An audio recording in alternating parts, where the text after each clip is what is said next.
Assalamualaikum warahmatullahi wabarakatuh. Hendak deui sareng dongengna Mang Oded anu jumantara di Oki channel sareng tong hilap subscribe nya subrek atur nuhun. Alhamdulillah tina dinten ayeuna tiasa ngadongeng. Alhamdulillah pasien kesehatan sareng mugia pamirsa sadayana di bumi cing di kesehatan oge sareng digampilkeun rezekina amin ya rabbal alamin. Atuh mangga urang lajengkeun kana guaran anu salajengna nyaeta si buntung jago tutugan. Mangga prung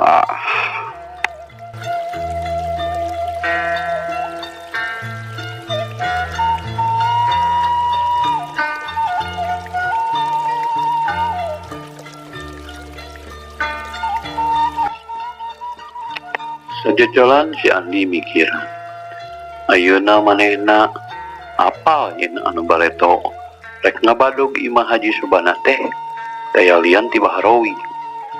Harita mah memang teu sidik. Keur mah kaayaan poek ketambah saparakan teh teu oleh make tergos beureum anu ketutupan beungeut. Geus usuh mas karaning meureun kapungkur ge. Ari urang panenjoan sanggeus ngadenge beja yen imah Ki Jasma rek kabangsatan teh langsung ngurudul. Teu kapalang leuwas jeung helokna atuh. Komo nalika Ki Jasma ngadongengkeun yen para bangsa teh kabur kulantaran aya anu andon bebela ka manehna. Bari jeung teu kanyahoan saha-sahana. Nyaho geus pating koceak we bari leungeunna katiru ku pasar kitu cenah. Hargeuning ieu mah sumpit anu Mang Andi Halimi anu taya lian ti kabogona endah ngomong sanggeus ningali sumpit anu dicepengan ku Madi Tasim. Omongan Halimi anu manehna mindeng pisan ngajaran make eta sumpit waktu sok karulin bareng ka kebon teh dikuatkeun ku Aki Surdi. Nya geuning tapi lamun jani mah manehna teu di dieu beut teu nyimpang ka imah. Aki Surdi ngomong, nya geuning teu salah ieu mah boga si Andi. Tapi naha lamun nya manehna aya di dieu teu nyimpang ka imah. Aki Surdi ngomongna setengah ngalengis. Baru hartina anu tadi nyumpit pasar teh si Andi. Ki Jasma oge teu kurang kagetna.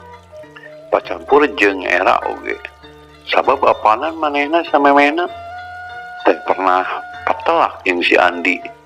Waktu si Andi ngabela Nyi Enda, anakna Mangsal Hasik anu kumanehna dipaksa rek dijadikeun pamajikan. Ari kitu nah kunaon cenah jang Andi teh beut incah ti lembur Aki Surdi. Ki Jasma nanya deui, meureun teu betakeun we.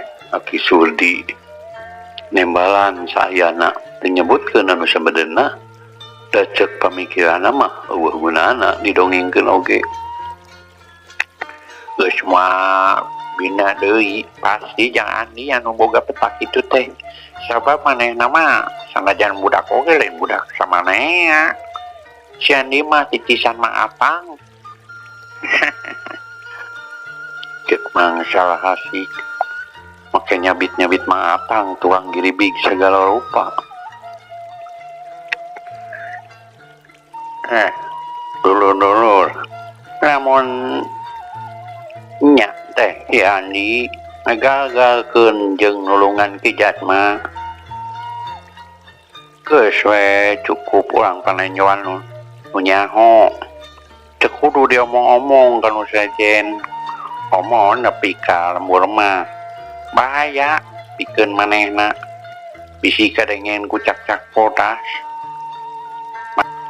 Bisi jadi mama terus si Andi aki sudi ngomong kasakumna nu araya di dinya atuh kabeh saur manuk mohon lagi kartos kabeh saur manuk tujuan karena pamentana aki surti geus kitu mah brau weh jalma-jalma teh arindit ka imahna sewang-sewang bari saja jalan tuh weleh galecok ngaromongkeun kahebatan si Andi beut asa dina dongeng Mang Barna jalma anu daek tutulung ka saha bae anu meunang tunggara sabulan ti kajadian eta warga lembur panenjoan teh dilimpudan ku rasa hariwang mendatang mangsa peuting ceulina rancu ngadedengekeun eta we lamun ngadenge ngagoloprak kemparan anu ka Badung cungura sok langsung merejat berita oleh kana pakarang ari anu dipikah hariwang namanya eta Bahrawi jeung baladna ongkoh-ongkoh we ngadon ngirekem di Gajah Ngambung babakuna mah masih bangbaungeun sanggeus kejadian kamari Komo Sudinta jeung ada simah anu apanan nepi ka ngalaman 2 kali keuna ku pasar sanajan tatuna teh sapira tapi tetep buka keng aya kana mingguna kasempatan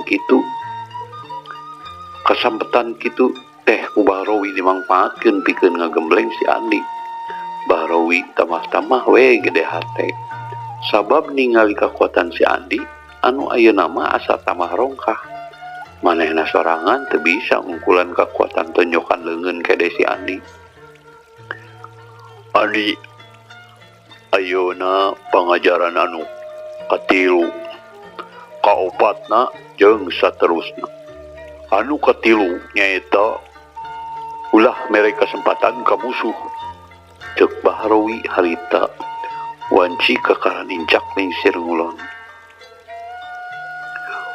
kumaha upami musuh teh tos nyerah tak si Andi nanya rada can kahati sigana sok sanajan geus nyerah oge tetep sakali musuh mah tetep musuh nyerah teh bisi ukuran sementara dina lain kesempatan tang tuh we manehna bakal neangan cara pikeun ngelehkeun urang ka hati teu cek Bahrawi ka atas abah salajengna cek si Andi bari ngecegak diburuan anu kaopat nyaeta ulah ungtah anu kaopat mah urang kudu tetep waspada kasing sahabae kudu boga rasa tiburu atawa curiga sabab anu kasebutna musuh ibarat buah kalayar katempona alus ti kabitaun tapi lamun di dahar pait meleleh patak weureu ulah kabobodo teh jo tah kitu cek Bahrawi kaotos pisan Pak si Andi unggeuh syukur ari geus ngarti mah cuk ayeuna mah isirek istirahat mah Bahrawi nutup omongan bari nyamperkeun Sudinta jeung Adasim anu harita keur dariuk di golodog ngabandungan nu keur latihan si Andi mah berebet lompat ke arah lebak muru imah anu biasa tempat manehna mondok sanajan anu dilewatan teh kacida remetna tapi teu ieu jadi halangan manehna kukurbutan dina rungkun sakabeung mah luluncatan ngaliwatan akar-akar kai anu gede anjau ka hiji imah anu cukup jauh ti tempat Bahrawi si Andi mireung aya 3 jalma anu ngabedega di buruan sanggeus disidik-sidik eta jalma teh tetel lain urang dinya tadi nama si Andi rek balik deui bebejak ka Bahrawi tapi sanggeus inget karena omongan Bahrawi yen kudu boga curiga kacing sahabae ge nya antuk nama manehna ngatayep nyerangkeun tina rungkun teu lila jeleng manehna loncat kerbas si Andi kacida mata kerewas napikeun anu tiluan manehna langsung ngarajeng samarukna meureun macan anu rek ngarekep hae saanjeun sugan teh macan tapi ieu mah si buntung geuning cek saurang nanya kaciri paromana reuas dina beungeutna aneh kuduna kuring nu nanya saha cicilah jeung rek keperluan naon dek tempungan bapak si Andi malik nanya bari hatena mah langsung ngaheap disebut si buntung teh kaula rek nyangkalak si Bahrawi cek eta jama sugal soalna kalak teu ari bapak mah sangalepan heula we kaula cek si Andi bari maju salengkah paromana nembongkeun ka wani anu poharap geus parenan tuman ontong kalakah diajak ngabangus cuman tak cek nu saurang bari jika sok wae narajang ngirimkeun panon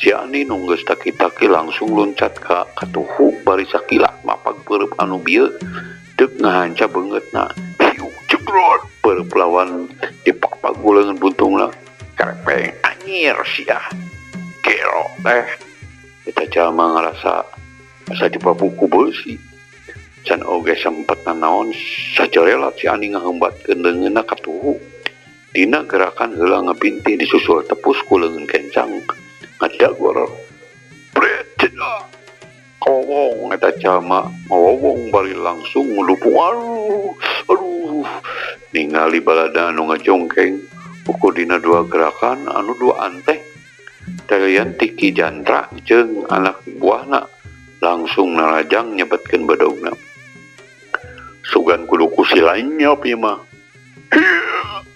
dua badogna pating sarewu rek nyaca gawak si Andi rewas oge menang serangan dadakan medaya kitu si Ruyuk anu tadina cineten dina tanggal suren ningali dununganna aya dina bahaya langsung nyirorot sarta ngagabruk wae kana sirah Ki Jandra anu saterusna ngabintihan sarta nyakaran kukuna anu ngagaludra kana sirah Ki Jandra lain deui kieu reuasna Ki Jandra salian ti papukis teh manehna gogorowokan antara reuas jeung nyeri aduh si naon ieu si Andi anu geus ngajaul ka tukang ningali balana Ki Jandra anu keur balanga langsung ngagunakeun eta kesempatan kalawan ngagunakeun jurus cacar bola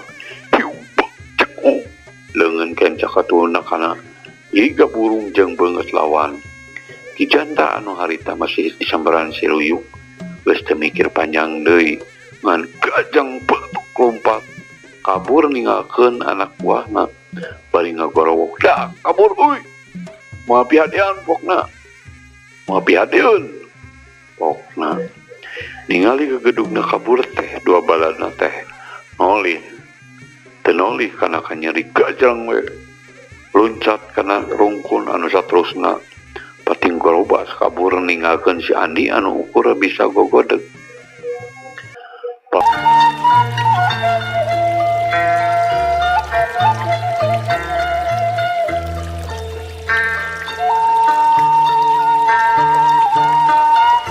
biasa teu karasa jalan waktuna ayeuna ada Sim jeung Sudinta geus pulih deui tina tatu urut kakeunaan pasar teh hiji poe Bahrawi ngayakeun babadamian manehna rek ngadatangan deui ka si Pancar maksudna geus masalah pasti rek ngabadog anu waktuna 2 poe deui ka hareup si Andi anu ngadenge rencana eta langsung ngageter hatena manehna bingung kudu kumaha nyeun alasan lamun Bahrawi ngajak milu Sanggeus mikir sababaraha lila si Andi kalawan teu nyieun peta anu sakirana bakal nyurigakeun.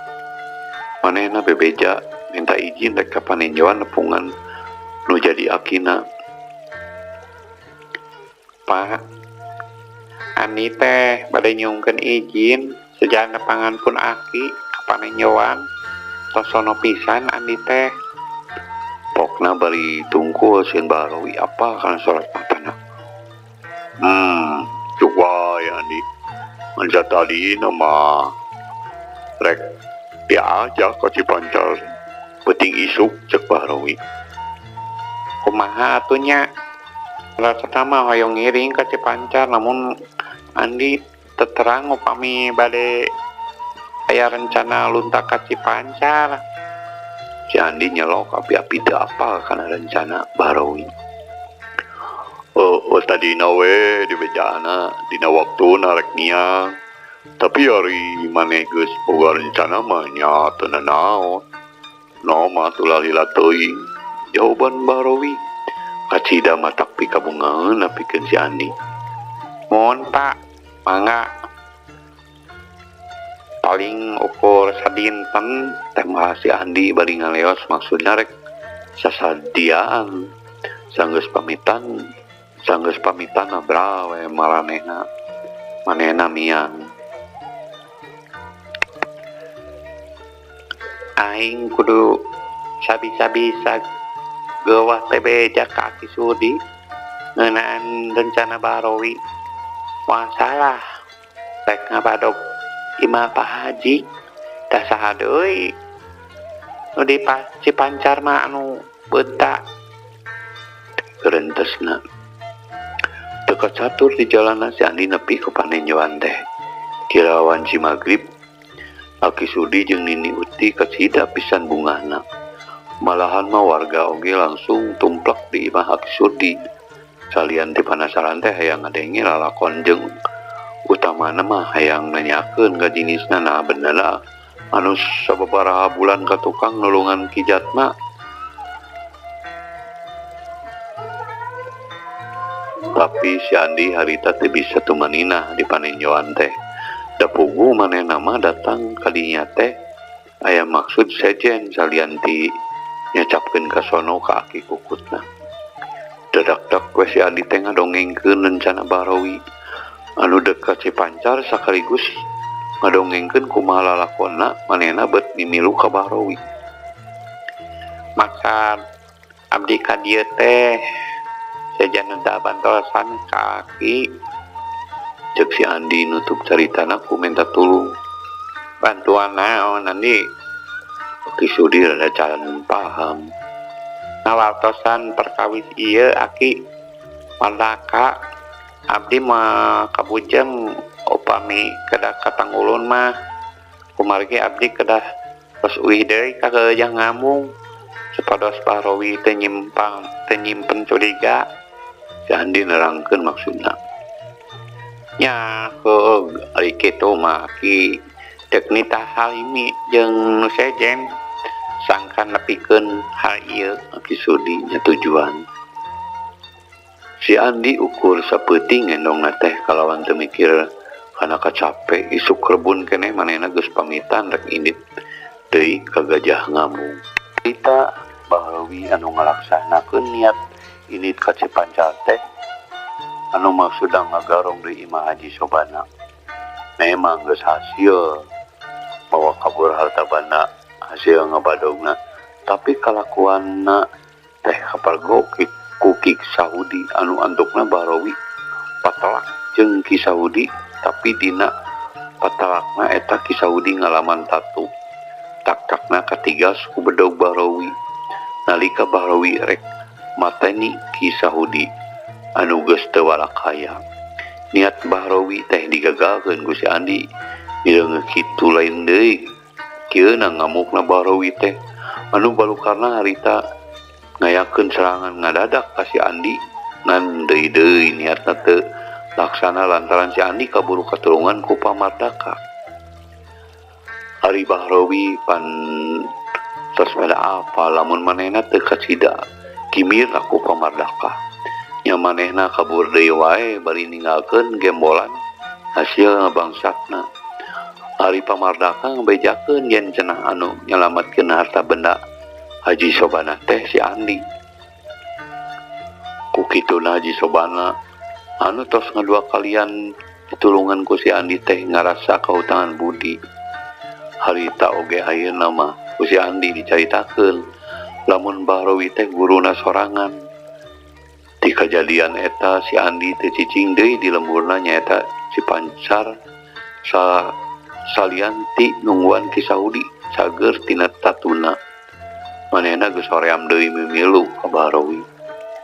Ukituna si Andi anu ayeuna mah manehna teh geus jadi hiji jajaka anu meujeuna keur belah kesenteng deket jeung Nyi Euis anak Haji Sobana. Duanana pada neundeun rasa ngan Andi teu wani ngaberekeun rasa anu aya dina dirina. Manehna boga pamikiran cenah asa pamohalan makanya kudu miharep ka Nyi Euis. Keuna ku paribasa siga anu ngajobulan ku asiwung atawa anjing ngagogogan kalong. Pikeun napak tilas ka mangsa keur budak si Andi teh minang ngaprak deui ka saban lemur. Tiap ngadatangan ka lemur teh teu weleh manehna pada ngajenan, malah ayaan ayeuna mah inditna teh sok beuki jauh. Hiji mangsa manehna keur ulin ka hiji lembur anu ngaranna Ciaro. Sabot ngaliwat ka hiji kebon manehna mireungeuh hiji wanoja geulis anu keur ngatepelan manuk. Andi kesakeun teh teu keuna-keuna si Andi datang sifat pirajeunana. Tuluy wae manehna teh nyokot batu sagede indung suku. Belebor wae eta manuk teh di baledog. Menerang pisan pamaledogna teh. Terus eta manuk dibikeun ka si wanoja. Ananya ka si wanoja teh narima. Manehna asa diluhuran ku pangabisa. Manehna bebeakan ngahina si Andi. Anu antukna mah si Andi patalak jeung eta wanoja. Anu tetela manehna teh Nyi Tarsiah anakna Ki Jantra Jawara Ciaro. Anu memang manehna teh ngarasa ceuceup ke si Andi. Nyi Tarsiah asa teu panuju lamun warga nyanjung si Andi teh. Dume manehna ngarasa boga pangabisa anu cek pikirna bisa ngukulan si Andi. Tapi sanggeus Nyi Tarsiah nyatana teu bisa ngalekeun si Andi. Bet colojoy dina hatena bet aya rasa kaduhung. Hampura Andi, kuring geus lancang nya campah ngaina kana pisik anjeun. Anu tetela cacad anjeun teh lain kahayang jeung lain bawaan ti kudrat. Cacad anjeun teh tetela akibat ditanda si Bahrowi. Nyi Tarsiah ngegerendeng dina hatena. Sanggeus si Andi ngaleos ninggalkeun manehanana. Hiji mangsa si Andi keur leumpang ka arah batu gede. Sabot keur nikeun mapah jalan gede, kalian teu disangka-sangka manehna pamprok jeung Bahrowi. Bahrowi anu harita masih neteuli ka si Andi. Sabab ngarasa dikhianat kudu jadi muridna. Beneran sia. Papanggih di dieu. Teu ka mana sia? Murid murtad. Leuk setor nyawa. Bahrowi can naon ujung-ujung ngagantawang. Hampura Pak kapaksa Andi moamikeun nyawa kitu wae. Sareng Andi kapaksa nyieun tindakan model kamari lantaran Andi ngabelaan jadi bapak.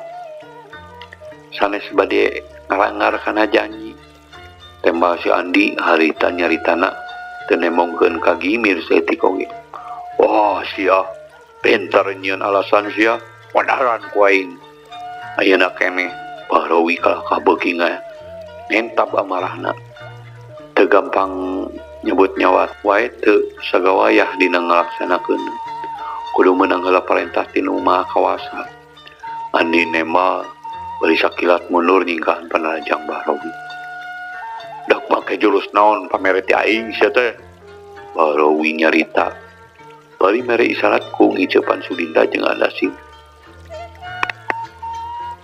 Henteu Moal kuring mah moal make jurus ti Bapa. Andi masih keneh nyebut Bapa. Rasa hormat kanu jadi guru anu geus lumayan lila. Gembreng dirina masih nyangkaruk dina hatena. Pamirsa sadaya, mimitena masih Andi masih bisa ngungkulan sok sanajan harita manehna diraponan ku tiluan. Tapi sanggeus Bahrawi ngaluarkeun senjata pamungkasna nyaeta pecut anu dijieunna tina kulit muning. Andi kawalahan anu antukna manehna nambruk teu walakaya.